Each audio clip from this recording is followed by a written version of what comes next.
What's up, drivers? Young Diesel here, and man, I've got some news today that hit me like a ton of bricks. We're talking about something that every single one of us in this industry fears, something that keeps us up at night, something that makes us wonder if tomorrow we'll still have a job to go to. Has you ever been stranded outside on the rest area, didn't know how to get the heck out of there, and you got check engine light, and you might need the depth or region? This is the best thing for you guys. Saved my life so many times as an owner-operator or just a trucker. Right here, the Nineprong. This is usually where your ELD sits, but this right here goes in here, snaps right in there, just like the ELD. Boom. Like I said, guys, you read your codes right from there, and it clears codes for you, and it helps you enforce region if you need it. Guys, make sure you download the Ansel app, turn on your Bluetooth and connect it. After that, you can press enter, go into the app, top right, Commons Engine DPF, click that. Go in and press system scan. Make sure that you have your key turned on to the on position. Very important. And then press confirm. It's going to scan. And after that, you can do a force region or check your codes. Let me paint you a picture. It's a regular Tuesday morning. You wake up, grab your coffee, and check your phone. Maybe you're already on the road. Maybe you're about to start your pre-trip. And then you get the message. Company's done. Operations have ceased. If you're on a load, finish it and come home. If you're at home, stay there. Think about the timing on that. They were this close. The deal was happening. People probably thought they were safe. Drivers probably breathed a sigh of relief, thinking their jobs were secure, and then one lawsuit changes everything. So let me ask you something. How many lawsuits does it take to destroy 1,000 jobs? The answer is one. One lawsuit at the wrong time can derail everything, can kill a sale, can force liquidation, can put hundreds of families in financial jeopardy. But here's what they also said. Do not take any new loads. If you're near home, head home. Park the truck, wait for instructions. And that's when reality sets in for these drivers, because those instructions, they're not going to be about your next dispatch. They're going to be about turning in your truck keys. So that's the good news. If you're one of those 600 drivers from Montgomery Transport, chances are you'll find another driving job relatively quickly. The industry needs you. Companies are desperate for experienced drivers. You've got options, but here's the bad news, and this is something we need to talk about. Those office workers at Montgomery Transport, the dispatchers, the accountants, the HR people, the administrative staff, they're not getting that same treatment.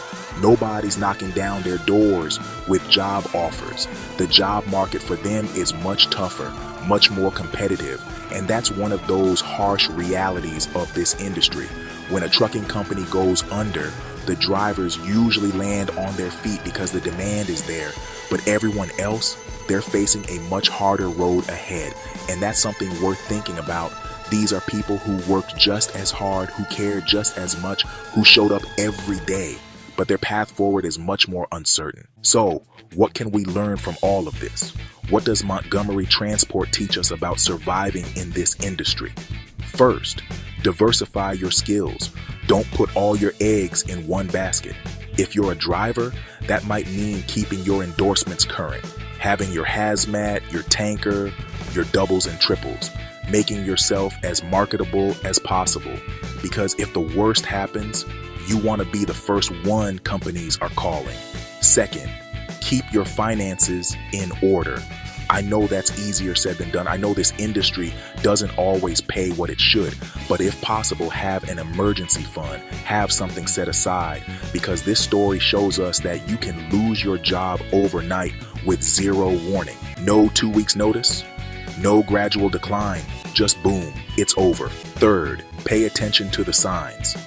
Now, Montgomery Transport might have seemed fine on the surface, but there were probably indicators: late paychecks, equipment not being maintained, management changes.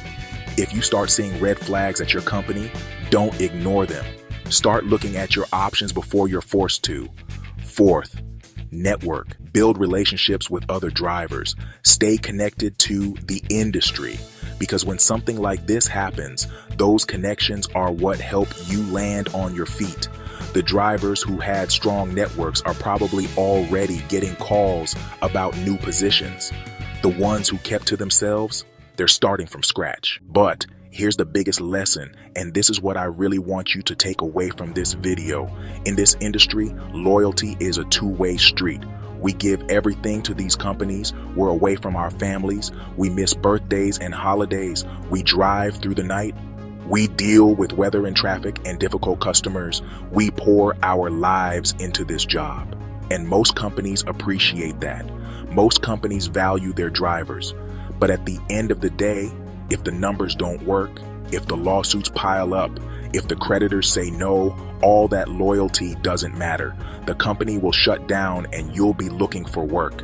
I'm not saying don't be loyal. I'm not saying don't care about your company. What I'm saying is also be loyal to yourself. Protect yourself. Keep your options open. Stay marketable, because the trucking industry is brutal and companies come and go, but you've got to keep rolling. The Montgomery Transport situation is a cautionary tale. It's a reminder that this industry is unpredictable, that things can change fast, that lawsuits and financial decisions made in boardrooms can have devastating effects on the people doing the actual work. But it's also a reminder of something positive. The trucking industry needs drivers. Good drivers are always going to find work. If you're professional, if you're reliable, if you're safe, companies will want you. Montgomery Transport shutting down is tragic for those employees, but most of those drivers will be back on the road soon. The real tragedy is for the families in between, the uncertainty, the stress, the fear of not knowing what comes next, and for the office staff who face a much harder job search. To everyone affected by this, I see you. The entire trucking community sees you. You're not alone in this. Reach out, network, ask for help. There are companies hiring. There are opportunities out there. This is a setback, not the end of your career. And to everyone watching who isn't directly affected, pay attention to this story. Learn from it, prepare for it, hope it never happens to you, but be ready if it does. Montgomery Transport is done. 1,000 jobs gone, 600 drivers looking for new positions, and all of it happened because of one lawsuit that killed one sale that could have saved everything. That's the trucking industry. That's the reality we live in, and that's why we've got to stick together, look out for each other, and always be prepared for whatever comes next. If you're a Montgomery Transport driver watching this, drop a comment below. Let us know how you're doing. Let us know if you found something new. The community wants to support you. And to everyone else, hit that like button, subscribe if you haven't already, and let's keep this conversation going, because what happened at Montgomery Transport matters. It matters to all of us. Stay safe out there, drivers. Keep the shiny side up and the greasy side down. And remember, no matter what happens, we're all in this together. Young Diesel, signing off.